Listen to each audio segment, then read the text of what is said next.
Yo, what's up guys? Welcome back to another video on Survive the Apocalypse. And today we're going to be going over pretty much our operator, the brand new 5-star. So let's go ahead and just get started.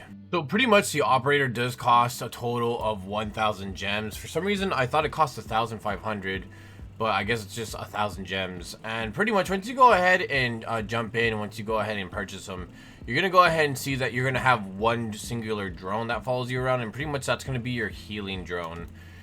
Pretty much you're going to have to go ahead and get, I believe it's a total of, if I remember correctly, 2,000 heals for your allies in order to get to level 2.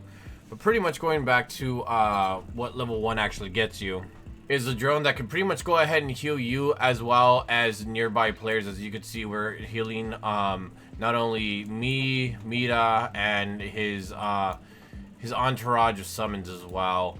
And pretty much once you go ahead and get to 2,000 heals, you could go ahead and heal your teammates, you could heal any summons, or you could go ahead and heal the NPC survivors as well to go ahead and help you pretty much level up.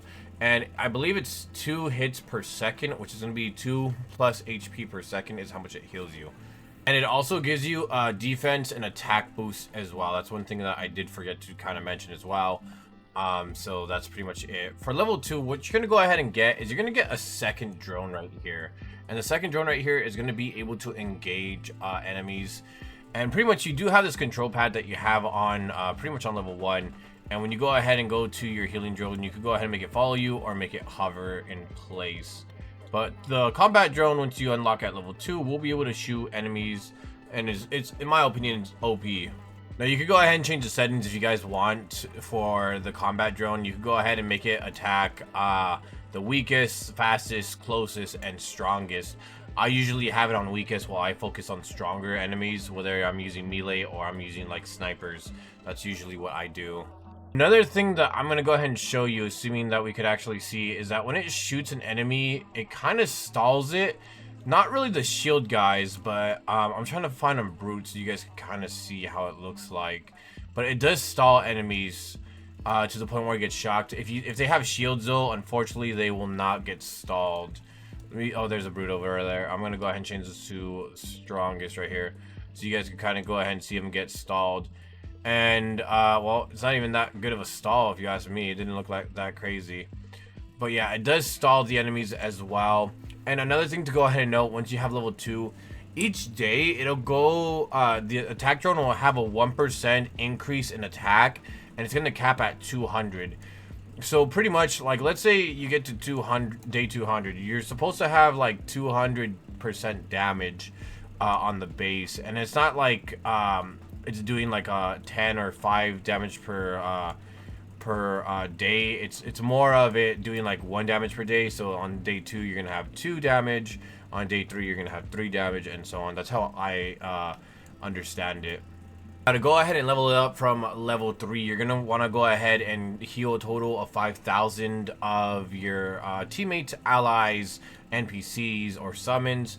On top of that too, you're gonna have to get 1,500 kills. And the way that I would go ahead and recommend you guys to do it is just go ahead and just target the weakest. It gets kills super quickly, and realistically I was able to max this guy out within like 2 hours. It was so simple, so easy, especially you have a group of 5 where you could just heal everybody around.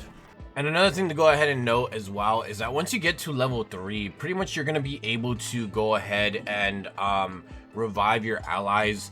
And when I say revive allies, it's not only exclusive for just players that go down. If any NPCs go down that are like the survivors, for example, it'll go ahead and revive them, which is pretty cool. And there's a 10-minute cooldown to that as well. Another thing that you guys might have already noticed too is that my combat drone also throws like a little grenade projectile to go ahead and kind of stun the enemies, which is pretty OP. And that's only unlocked at level 3. So once again, level 3, you could go ahead and revive anyone that's currently down and need to revive every 10 minutes, as well as throwing like a little grenade projectile as well. And realistically, that's pretty much like the logistics of it. And I'll go ahead and say this too, like if you guys are running this, for example, right now I have, let's go ahead and switch to my healing drone. I usually put my healing drone in the back to go ahead and heal anyone that needs healing, and I'll move over here and I'll put my combat drone right here. It'll stay there and it'll go ahead and hammer an anvil while I'm over here in safety. Obviously, you could go ahead and just shoot from the back over here, but it's really nice to go ahead and be able to heal your allies while you have an attack drone, like kind of just hitting the brunt of it all. I'm gonna go ahead and hover over here. But yeah, overall, I would definitely say this is definitely an OP class. Now, from my understanding, they did nuke it already. They did kind of debuffed it a bit because it was overpowered before. Obviously, I was sick during the time when it actually came out, but I was able to go ahead and get it, which was pretty good.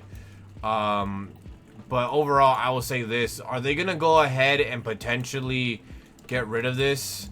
Or not get rid of this. Make it worse than it already is, like debuff it, kind of like how the Necromancer got debuffed, or like nuke it, as I say. I don't think they're going to do it anymore. From my understanding, they've already done it once, and in my own personal opinion, I think it's pretty overpowered as it is. And even though it's overpowered, like, there is some drawbacks to it compared to you using the other classes. Like, for example, you can't raise an army, and if you have, like, the Bloodthirster, you can't exactly go through the hordes on Blood Moons pretty easy. When it comes to like you using Psychic, you can't be shooting like multiple guns at the same time. And Commander, you're not really boosting your allies and assisting everybody to that degree. So there are some drawbacks to it. Obviously, there's a lot more pros to cons, and I would definitely say, out of all the 5 stars that I can think of, I want to go ahead and say that this one's probably going to be the more beginner friendly one, because if you play by yourself or if you play on teams and you go down a lot, the drone can go ahead and pick you up. So I would definitely say this one is beginner friendly indeed. But yeah, guys, that pretty much concludes it. Anyways, thank you guys so much for watching. Really do appreciate it. We'll see you guys on the next one. So then, take care.